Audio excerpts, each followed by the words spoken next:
Jika barang-barang yang kita miliki kebanyakan adalah pemberian dari orang lain, apakah akan dihisab juga? Jika dihisab, bagaimana caranya agar hisabnya tidak terlalu berat, Ustazah? Mengenai barang-barang, apakah akan ada hisabnya di sisi Allah Subhanahu wa taala? Tentu saja. Walaupun barangnya tersebut dikasih, itu dia yang Nabi Muhammad SAW ceritakan bahwasanya kita akan dihisab tentang waktu kita, untuk apa kita gunakan waktu kita tersebut. Selama kita hidup di dunia, kita akan dihisab menit per menit, bahkan detik per detik dari setiap waktu yang Allah Subhanahu wa taala berikan kepada kita, untuk apa kita melakukan atau apa yang kita lakukan di waktu yang Allah Subhanahu wa taala berikan kepada kita tersebut. Kemudian juga Allah Subhanahu wa taala akan menghisab mengenai harta. Ini yang berat ya. Ketika Allah Subhanahu wa taala bertanya mengenai waktu, Allah Subhanahu wa taala hanya bertanya, apakah yang kamu lakukan di waktu yang telah aku berikan padamu, gitu. Akan tapi ketika Allah Subhanahu wa taala bertanya mengenai memberikan kepada kita harta, itu pertanyaannya dua, dari mana kamu mendapatkannya dan untuk apa. Jadi dua-duanya sama-sama dihisab, madkhal sama makhraj, jalan masuknya dan jalan keluarnya. Itu akan ditanyakan dari mana kamu mendapatkannya dan kamu memperlakukannya itu untuk apa, gitu. Dari mana dan untuk apa, itu dua-duanya sama-sama jadi pertanyaan. Bahkan hal yang membuat menangis para ulama adalah apa yang disampaikan oleh Nabi Muhammad SAW kepada Sayyidina Mu'ad ibn Jabal. Ya Mu'ad, innallaha sayuhasib hatta alal kuhlul ladhi fi ainaik. Wahai Mu'ad, ketahuilah Allah akan menghisab bahkan sampai ke celak mata yang ada di matamu tersebut. Kamu dapatnya dari mana dan untuk apa kamu memakainya. Ini luar biasa sekali ini ya, hisab ini tentu saja bukan sesuatu hal yang mudah, gitu. Barang-barang yang kita punya semuanya juga akan dihisab oleh Allah Subhanahu wa taala, termasuk jika itu adalah pemberian, ya kita tinggal bilang aja, ya Allah, ini barang dikasih dari fulan bin fulan, atau nanti akan ada hisabnya juga, akan di situ akan diketahui juga bahwa barang tersebut itu memang didapat dari siapa atau didapat dari mana sebagai pemberian orang, gitu kan.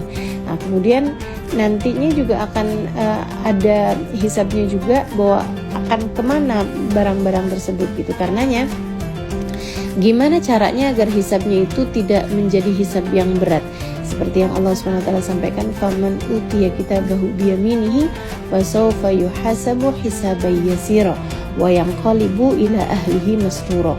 Ada orang yang diberi buku catatannya dengan tangan kanannya, dia akan dihisab dengan hisaban yang mudah dan akan dikembalikan kepada keluarganya dalam keadaan penuh sukacita.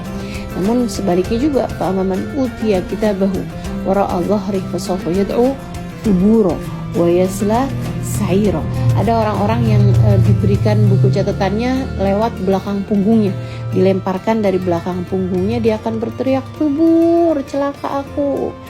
Dan yad'u thubura wa yasla sa'ira, dia pun akan memasuki neraka sa'ir yang berkobar-kobar. Na'udzubillah min dzalik. Semoga Allah SWT menghindarkan kita dari itu semuanya, gitu. Nah, gimana caranya biar kita bisa dihisab dengan hisaban yang mudah, sehingga akhirnya akan dikembalikan kepada keluarga kita dalam keadaan penuh sukacita? Ada dua hal yang kita harus memastikannya. Yang pertama yaitu bahwa dipakainya barang-barang tersebut. Ini yang ditanyakan mengenai barang ya, jadi saya akan secara spesifik menjawabnya. Barang-barang tersebut pakailah bukan untuk jalan maksiat, pakailah dia untuk jalan-jalan taat. Kalau itu adalah misalnya pakaian, kamu pakainya untuk memang sesuatu yang diperkenankan, gitu. Pakaiannya tersebut kamu pakai untuk hal-hal yang memang diperkenankan. Dalam artian kalau pakaiannya terbuka, ya jangan pakai kecuali saat kamu sedang bersama dengan suamimu di dalam ruangan misalnya, gitu. Atau kalau memang pakaiannya tertutup, nah kamu pakai pakaian tersebut juga untuk pergi ke tempat-tempat yang memang diridhoi Allah Subhanahu wa taala. Jangan pernah bepergian atau jangan pernah datang kecuali kepada tempat-tempat yang kamu memang berkenan untuk nantinya dihisab Allah Subhanahu wa taala dengan hisaban yang mudah, tentu saja.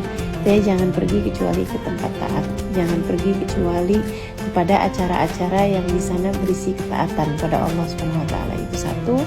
Kemudian yang keduanya, sebisa mungkin kalau memang sudah terlalu banyak jumlahnya, nah kamu keluarkan gitu. Jadi jangan hanya mau masuk nggak ada keluarnya, itu nantinya kan mampet ya. Kalau kamu hanya akan masuk terus tapi tidak ada pintu keluarnya gitu. Harta yang masuk itu ada pintu masuknya, ada juga pintu keluarnya.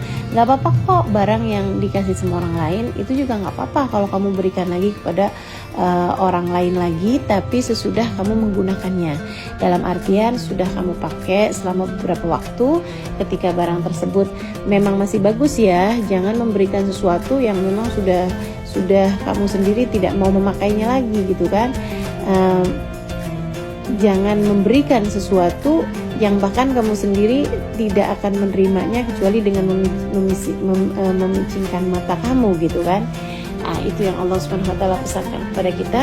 Artinya bahwa di saat barang tersebut itu masih sangat layak untuk dipakai, kemudian kamu memberikannya kepada orang-orang lain lagi. Apalagi kan misalnya sering terjadi kayak korban bencana alam atau orang-orang yang kehilangan rumahnya karena kebakaran atau kebanjiran.